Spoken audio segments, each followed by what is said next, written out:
제가 보험사도 몇 년 전부터 경고를 했었는데 요즘에 보험사 터지는 게 심상치 않으니까 제가 아예 보험사를 찝어가지고 제목 만들어서 올리고 있죠.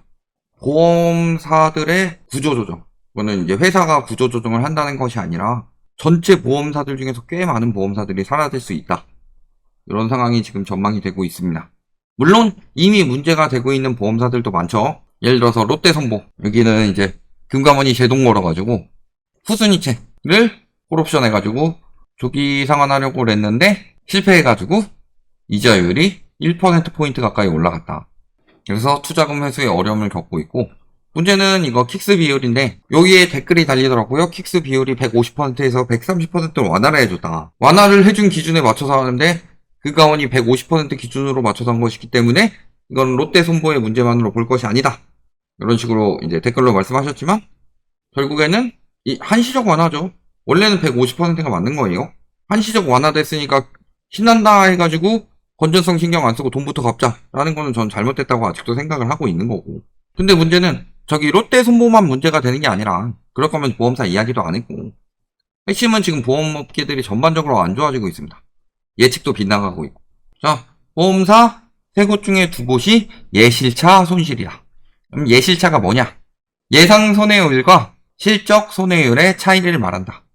그러니까 예를 들어서 한 5% 손해가 날 것 같다. 근데 실제 손해가 10%가 났다. 그러면 예실차 손실이 되는 거고, 5% 예상했는데 한 3%밖에 안 났다. 그러면 예실차 이익이 되는 거죠. 근데 예실차 손실이 커졌다는 소리는 손실이 날 것으로 예측한 것보다 실제 손해 규모가 더 크다는 소리예요. 그게 총 9곳 중에서 6곳. 즉 3분의 2가 예측보다 손실이 많이 났다. 그리고 순이익 역시 뚝 떨어졌죠.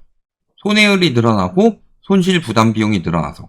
그 중에서 생보사는 10.9% 감소했는데 지금 생보사보다 손보사들이 위험하죠.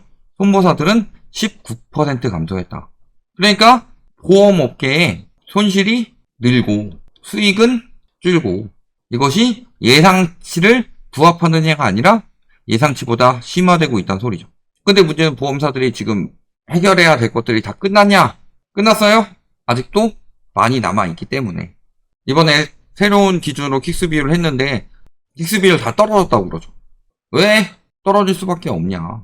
수익성이 안 나고 건전성 강화를 해야 되는데 건전성 강화를 하다 보면 돈이 많이 들어가니까. 최근에 문제는 근데 보험사들이 보험료를 많이 올렸죠. 제가 얼마 전에 그 실손보험 이야기할 때도 1세대, 2세대, 3세대까지 실손보험 보험료를 쭉쭉 올렸잖아요. 그럼에도 불구하고 저지경이다. 근데 문제는 해결할 것들이 많이 남았죠. 여기에다가 지금 PF 문제도 안정적으로 정리가 되고 있다. 안정적으로 정리되는데 건설사가 저 모양 저 꼴이냐. 그러니까 안정적으로 정리된다고 금융당국에서 짓거려주니까 지금 건설주가 뜨고 있대요. 그러면서 건설주가 뜨는 이유 중에 하나가 PF 안정적으로 정리되고 있고, 또 한 가지는 환율 떨어지면서 원자재 가격이 떨어지고 있기 때문이다. 그래서 수익성이 늘어난다. 원자재 가격이 떨어지면 분양가를 낮춰야지. 딴 거는 원자재 가격 떨어지면 왜 가격 안 내리냐고 난리들 치는데 건설사는 원자재 가격 떨어지면 수익성이 높아지니까 좋다라고 하고 있어요. 기름값 떨어졌는데 주유소에서 기름값 안 낮춰봐. 거기에다가 지금 계속 말씀하고 계신 거 뭐예요?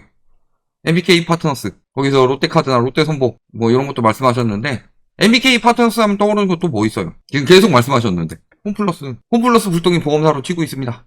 홈플러스의 대출채권이 전액 고정으로 분류됐다. 고정은 회수 의무, 추정 손실까지 포함해서 고정 이하 여신이라고 표현을 하죠. 요 위에 정상 요 주위까지가 그래도 그나마 부실채권은 아니고, 고정 이하 여신이 돼야지 부실채권이 되는데 홈플러스 대출채권이 전액 고정으로 분류됐다는 것은 전액 부실채권으로 들어갔다는 소리죠. 그러면서 부실채권 비율은 0.27%포인트 상승했다. 즉 거의 한 30% 정도 올라간 거죠, 부실채권이. 그리고 이 부분은 가계부채 부실채권은 조금밖에 안 올랐는데 기업대출의 부실채권이 많이 오르면서 나타난 현상인 거죠. 그래서 홈플러스 여파가 점점 더 커지고 있다. MBK가 쌓아놓은 X가 금융권 전반적으로 건전성 악화에 신호탄이 되고 있다. 그래서 홈플러스 망하면 홈플러스만 망하는 거 아닙니다. 뭐 망한 건 아니죠, 사실. 근데 꽤 많이 정리를 하고 있는데 그 채권들로 인한 그 부실채권 비율이 높아지게 되면요, 그만큼 충당금을 쌓아야 됩니다. 충당금을 쌓으면 그만큼 수익성이 떨어지는 거. 그러니까 보험사들의 문제는 이제 홈플러스 문제만 있는 건 아니죠. 아까 카드사도 말씀드렸지만 카드사도 연체율이 빠르게 올라가고 있는 것처럼 홈플러스를 제외하더라도 보험사 역시 마찬가지인 상황인 거고, 지금 이런 부분으로 인해서 부실이 커지니까 어떤 일들을 하고 있어요? 대출을 축소하고 있죠. 그래서 보험계약 대출 한도를 조정한다. 그래서 보험계약 대출 한도를 해약 환급금의 50%에서 30%로 삼성화재에서 줄이기로 했다. 또 삼성화재뿐만이 아니라 농협생명은 종신형 연금상품, 즉 담보인정 비율을 95%에서 50%로 축소했고, DB손해보험, 현대해상, 롯데손보 등은 약관대출 한도 축소 여부를 결정하기 위해서 동종업계 동향을 모니터링하고 있는 중이다. 즉 저기도 곧 축소가 들어갈 것이다. 이런 상황인 거고, 또 문제는 얘가 이제 DSR 규제에서 자유로운데 이걸 왜 축소하겠어요? 오히려 기회다 라고 생각하고 돈을 빌려줄 수도 있는 거죠. DSR 규제를 넘어서니까 이제 여러 가지 집 사고 나서 모자란 돈 있으면은 요걸로 받아가지고 하면은 돈 열심히 갚지 않겠냐. 근데 DSR 규제를 피해서 받을 정도라면은 이미 0급 이상의 과잉 대출이 되는 셈이고, 가뜩이나 연체율 올라가는데 저런 것들 빌려주면 무슨 문제가 되겠어요? 회수에 문제가 생기게 되죠. 근데 문제는 최근에 홈플러스 터지면서 또 그 전에 PF 문제들 터지면서 회수가 잘 안 되고 있다. 고정이하 여신 비율이 엄청나게 올라갔다. 부실채권도 늘어났고. 그러니 축소할 수밖에 없는 길로 가고 있는 거다. 단기적으로 이런 문제들이 있습니다. 결국에는 경제가 안 좋아지니까 생겨나는 문제들이죠. 그러니까 부동산 살리려다 나머지 다 태워먹는다니까요. 빈대 잡으려다가 초과상관 태운다고 건설경기 망치는 빈대를 잡겠다 라고 해가지고 불 피웠다가 지금 초과상관이 다 타고 있는 중인 거다. 그렇다고 건설경기가 살아난 것도 아니고, PF 문제는 보험사에 그대로 있죠. 이 부분은 계속 이야기를 했고, 그런 것들이 계속 문제가 돼서 지금 킥스 비율 떨어지고, 그러니까 막 보험료 쫙쫙 올리고 있죠. 단기적으로 이런 문제들이 커져요. 근데 장기적으로는 어때요, 그럼? 그래도 이 위기만 극복하면 보험사들이 괜찮아질 것이다. 아니요. 일본 보험산업 화산에 대자비가 나오고 있다. 왜? 고령화. 그래서 지금 저성장에다가 저출산에다가 고령화에다가 아주 삼중고를 맞고 있죠. 이것도 그대로 두면은 대규모 구조 조정을 겪을 수가 있죠. 1994년에 고령사회에 진입한 이후 파산 또는 통합이 됐다는데 우리나라는 더 심각하죠.